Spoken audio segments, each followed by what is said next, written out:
2 a.m., August 21st, 1831. Southampton County, Virginia. The summer air hangs thick and heavy. Nat Turner moves through the darkness with 6 men behind him. No torches, no lanterns. Nothing but moonlight filtering through the trees. Turner is an enslaved preacher. He can read, he can write. For years the people around him have called him the Prophet. Tonight he will earn that name. In his hand he carries a hatchet. The men behind him carry axes, knives, clubs. No firearms. Guns make noise. Guns wake neighbors. What they are about to do requires silence. Ahead sits the Travis farmhouse. Inside, Joseph Travis sleeps with his wife and children. Travis owns Turner, trusts him completely, has no idea what is coming. Turner has been planning this for months, waiting for signs from God. A solar eclipse in February. The sun turning blue-green in August. The signs have come. The time is now. But here is what Turner understands. Once he walks through that door, there is no turning back. If he succeeds, he will ignite the largest armed rebellion of enslaved people in American history. If he fails, he will die slowly, publicly, his body displayed as a warning. And it will not just be him. Every man standing in this darkness will die. Their families will suffer. Their wives will be beaten for information. Their children will pay for their father's courage. 60 miles of Virginia countryside surrounds them. Thousands of white Southerners who believe enslaved people are too docile to fight back, too broken to organize, too ignorant to lead. Nat Turner grips his hatchet tighter. He is about to prove them all wrong. But first, he must step through that door. To understand what Nat Turner is about to do, you need to understand what white Southerners believed about the people they held in bondage. They believed enslaved people were content, happy even. They told themselves that black men and women accepted their condition, that they lacked the intelligence to organize, that they were too broken in spirit to ever fight back. Virginia slaveholders were especially confident. They looked at other states with fear of rebellion and shook their heads. Not here. Not in Virginia. Our system works. Our people know their place. This was not just arrogance. This was an entire philosophy built to justify human trafficking. White preachers stood in pulpits and taught that God ordained the system. White politicians wrote laws declaring black people to be property. White intellectuals published essays explaining that enslaved people were naturally suited for servitude. The entire Southern economy depended on this lie. 470,000 black people lived in Virginia in 1831. They made up nearly 40% of the population. If white Virginians ever admitted that these men and women wanted freedom, that they dreamed of liberty, that they possessed the same courage and intelligence as any human being, the whole system would collapse under the weight of its own brutality. So they convinced themselves it could never happen. Rebellion was impossible. Enslaved people were too docile, too obedient, too grateful. What they did not know about Nat Turner would terrify them. Turner had been watching, learning, preparing. For years he studied the countryside. He knew which farms had weapons. He knew which roads connected the plantations. He knew which enslaved men burned with the same fire he carried in his chest. He could read and write. In a state where teaching an enslaved person to read was dangerous, Turner had mastered the Bible. He memorized scripture. He interpreted prophecy. He preached to his people about deliverance, about Moses, about the day when the first would be last and the last would be first. The white families who heard him preach thought he was harmless, a religious man, spiritual. They never imagined that every sermon was preparation. Every prayer was planning. Every moment of apparent submission was strategy. Turner had shared his vision with only a handful of men. Henry, Hark, Nelson, Sam. Men he trusted with his life. Men willing to die for freedom. They met in secret. They whispered plans in the fields. They waited for the sign. The obstacles they faced were overwhelming.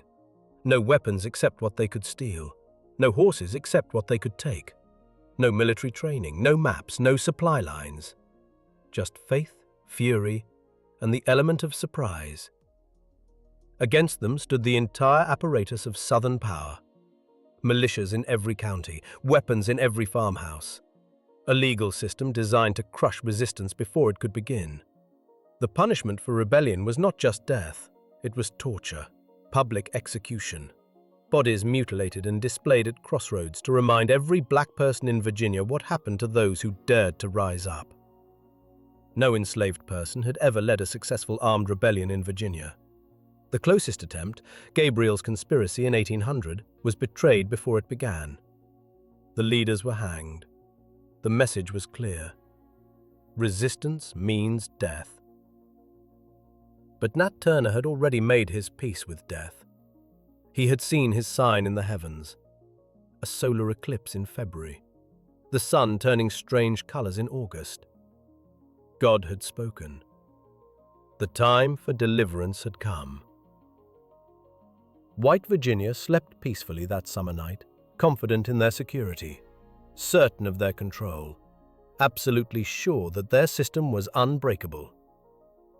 They were about to wake up to a different world. The Travis family does not wake up. Turner and his men move through the house in silence. By dawn, they are moving to the next farm. Word has not spread yet. No one knows what happened during the night. This gives Turner hours, maybe a full day if they move fast enough. They ride to the next plantation, more families, more weapons seized, more enslaved people freed and offered a choice. Join us or stay silent. Most join. Some are too terrified. Turner does not force them. Fear is a weapon that cuts both ways. By Monday morning, Turner commands 60 men, all mounted, armed with axes, swords, clubs, and the few firearms they have gathered. They ride in formation. Turner drills them like soldiers. This is not a mob. This is an army. The sun rises higher. The heat builds. They move from farm to farm through Southampton County. The rebellion grows. 15 men becomes 30. 30 becomes 50. 50 becomes 60. But time is Turner's enemy. A boy escapes one of the farms. He runs. Within an hour, word reaches the militia. White men grab weapons. They form groups. They send riders to neighboring counties. Turner knows what this means. The window is closing. He pushes his men toward Jerusalem, the county seat. If they can reach the armory, if they can seize those weapons, they might hold out long enough for the rebellion to spread to other counties. They ride hard. But the roads are long. The heat is brutal. Some of the men have never ridden a horse before today. They fall behind. The formation starts to stretch. At Parker's farm, they run into the first organized resistance. White men with rifles, dug in, waiting. Turner's men charge anyway. They have to. Stopping means death. Retreating means death. The only direction is forward. The gunfire is constant. Men fall. Turner pushes through. But the defenders hold. His army scatters. 20 men break off one direction, 15 another. Turner tries to rally them, tries to regroup. By Tuesday, the full force of Virginia's response arrives. 3,000 men, state militia, federal troops, artillery. They sweep through Southampton County like a hammer. Turner's 60 freedom fighters face 3,000 armed soldiers. The mathematics are brutal. The outcome is clear. But Turner does not surrender. He watches his men captured. He watches them cut down. He watches the rebellion collapse around him. And he runs. not to escape Virginia, not to flee to the north. He stays in Southampton County. He goes to ground. He finds a hiding spot in the woods, a depression in the earth covered with fallen trees and fence rails. 3,000 men search for him. They search every farm, every barn, every shed. They torture his wife for information about where he might hide. They offer rewards, $500 for his capture. Nat Turner stays hidden. Days pass, then weeks, then a month, then 2 months. The entire South is looking for one man. Newspapers print his description. Militias patrol the roads. Vigilantes search the woods. And Nat Turner remains free. He did not win the battle. His rebellion was crushed in 48 hours. Most of his men are dead or captured. The South has responded with overwhelming force. But he is still alive, still free, still defiant. That in itself is an act of resistance that white Virginia cannot tolerate. 70 days. Nat Turner will spend 70 days hiding in Southampton County while 3,000 men search for him. Any other man would run, would try to reach the north, would put distance between himself and the place where every white person wants him dead, would understand that staying means capture, capture means torture, torture means death. Nat Turner stays. He finds his spot, a depression in the ground beneath a massive fallen tree. He covers it with fence rails, creates a cave that is not a cave, a hiding place so simple that search parties walk past it without seeing. For the first 6 weeks, he only leaves in the dead of night, only to get water, returns before dawn every time. Enslaved people from nearby farms bring him food when they can, risk their lives to keep him alive. Turner listens to the world above his hiding place. Hears the search parties, hears the dogs, hears men cursing his name, hears rewards being offered. $500, a fortune in 1831, enough money that any person who finds him would be set for life. He hears what they did to his wife, Cherry Turner, beaten for information, tortured with the lash until she gave up papers he had written, plans he had made, evidence they used to hunt him. He hears about the executions. His men hanged one by one. 19 of them put to death by the state. Others killed by mobs without trial. Their heads mounted on poles at crossroads. A message written in death. And Nat Turner does not surrender. After 6 weeks, he starts moving at night, gathering intelligence, listening to conversations, learning what the authorities know, what they suspect, where they are searching. He is one man, alone, with the entire weight of Virginia's power hunting him, with newspapers across the South printing his name, with every road watched, every path guarded, and he evades them all. This is not luck. This is intelligence. This is strategy. This is a man who studied terrain for years, who knows Southampton County better than the men searching for him, who understands that the system's greatest weakness is its arrogance. They expect him to run, to flee, to act like a man who is afraid. So he stays, right under their noses, right in the county where he launched his rebellion, where everyone knows his face, where the reward money is largest. 2 months pass. September becomes October. The search continues. The reward grows. The pressure intensifies. And Nat Turner remains free. When a dog finally discovers his hiding place in late October, when 2 black men out hunting stumble upon him, when he is finally captured on October 30th, he has accomplished something no one thought possible. He survived. Not for days, not for weeks, for 70 days. One man, no weapons, no supplies, no support network, against 3,000 armed troops and the entire apparatus of Southern justice. 70 days of freedom that proved a single truth white Virginia could not accept. You can break the body, You can break the chains, but you cannot break the will. Benjamin Phipps finds Turner on October 30th. A white farmer discovers the hiding spot that kept Turner free for 70 days. At 1 p.m. on October 31st, Turner arrives at the jail in Jerusalem, Virginia. The most wanted man in America is finally in custody. But the damage is done. The rebellion lasted 48 hours. Turner evaded capture for 70 days. And in that time, he accomplished something far more dangerous than killing 60 white Virginians. He broke their certainty. Before Turner, white Southerners told themselves a comfortable lie.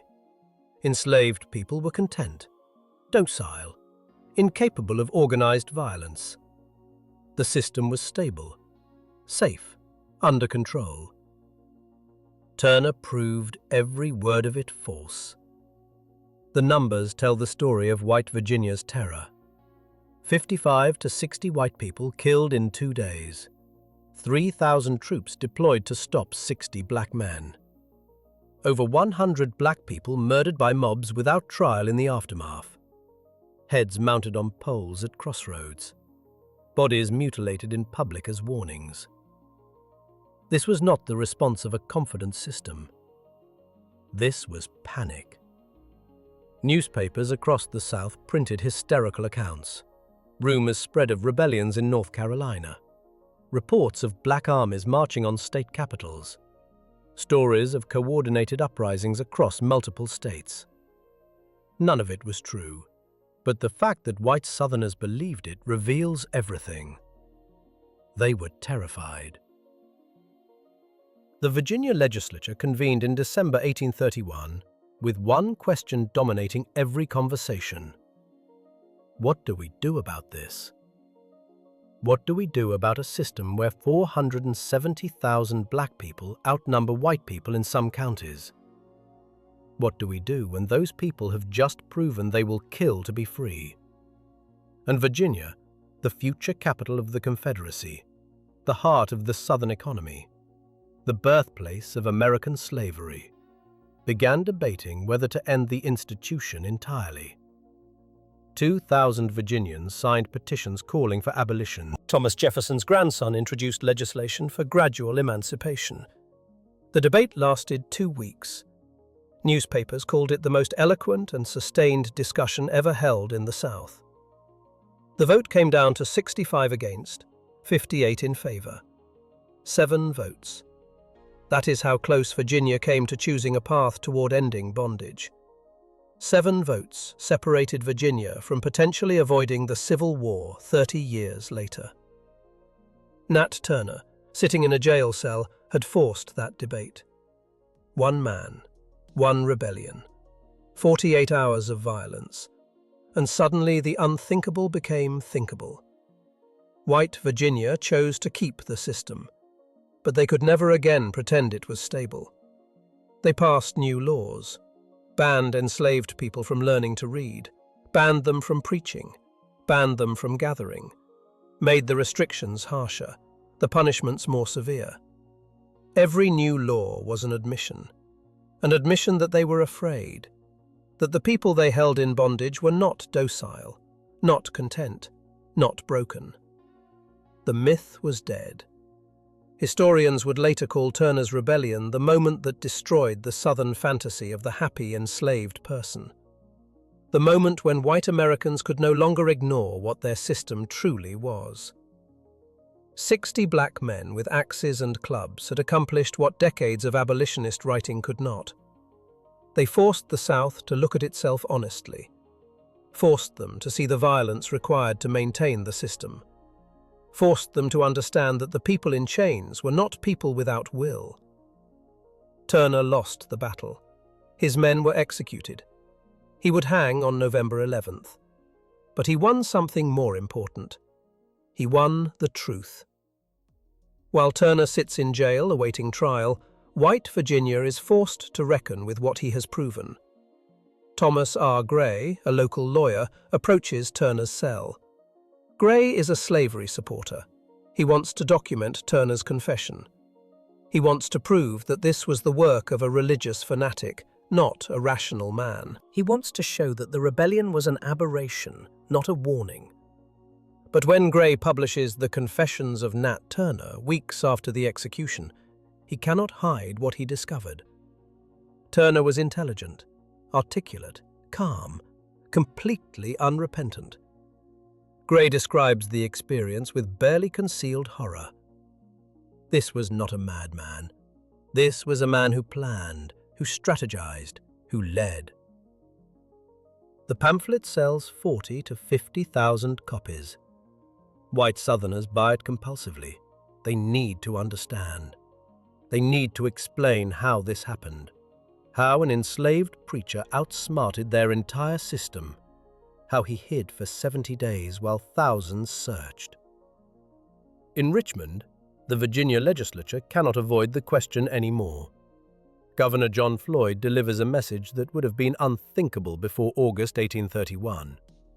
He suggests that Virginia consider emancipation, not because it is morally right, because it might be the only way to prevent more violence. Thomas Jefferson Randolph stands before the House of Delegates in January 1832, the grandson of Thomas Jefferson, from one of Virginia's most prominent families, and he argues for gradual abolition. The debate lasts 2 weeks. Delegates from Western Virginia, where few people hold enslaved workers, argue that the system is too dangerous to continue. They point to Turner. They point to the terror that gripped the state.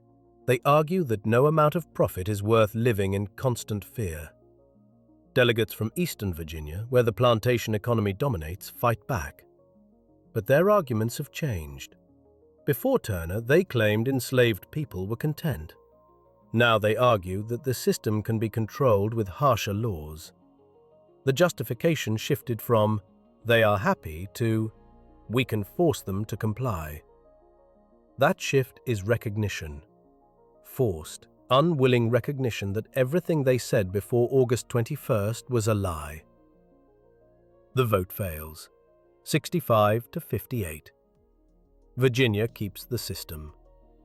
But something fundamental has broken. This is the last time any Southern state legislature will seriously debate ending the practice until after the Civil War. The new laws Virginia passes tell the real story.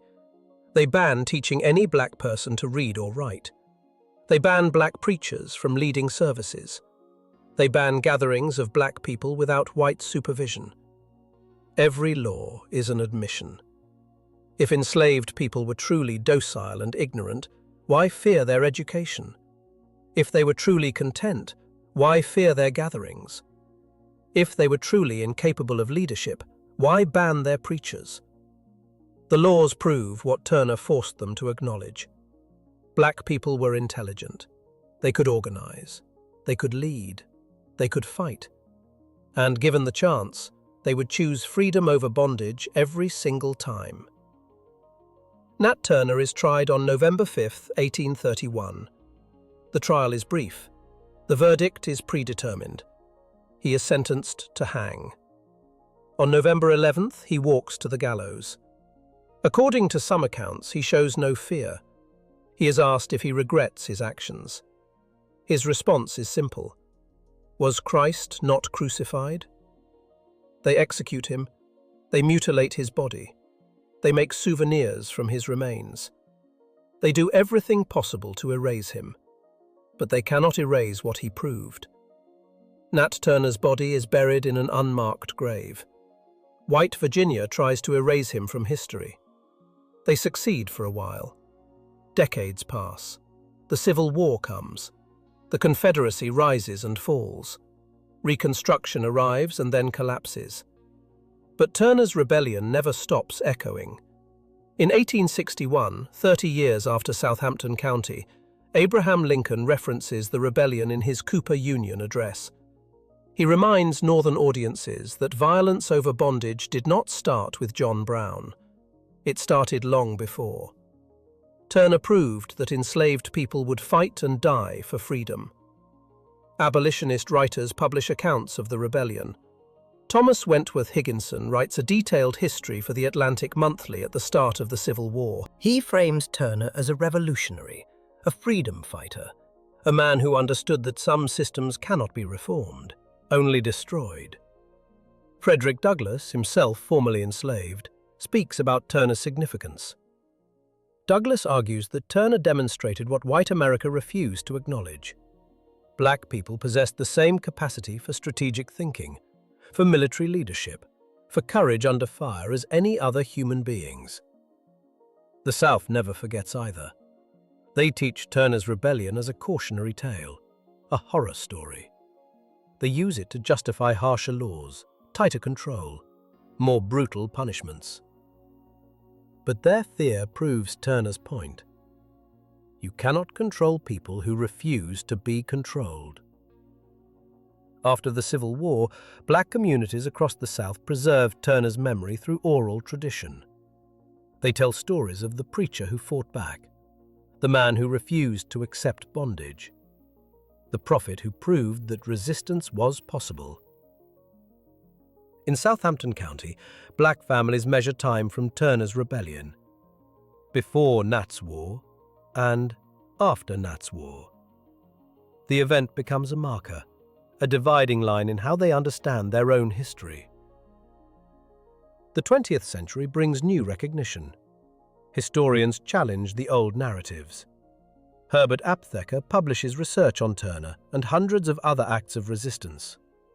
He demolishes the myth that enslaved people accepted their condition. In the 1960s, during the Civil Rights Movement, Turner becomes a symbol again. Martin Luther King Jr. mentions him. Malcolm X references him. The Black Power movement claims him as an ancestor. They understand what Turner understood. Freedom is not given, it is taken. In 2002, scholar Molefi Kete-Asante includes Nat Turner on his list of the 100 greatest African Americans. Turner did not live to see freedom come to Virginia. He died believing his rebellion failed. But he accomplished something more permanent than military victory. He destroyed the lie that black people were content in bondage, the lie that they lacked the intelligence to organize, the lie that the system was stable and natural and ordained by God. One man, 70 days of freedom, 48 hours of rebellion, and white America could never tell itself that comfortable lie again.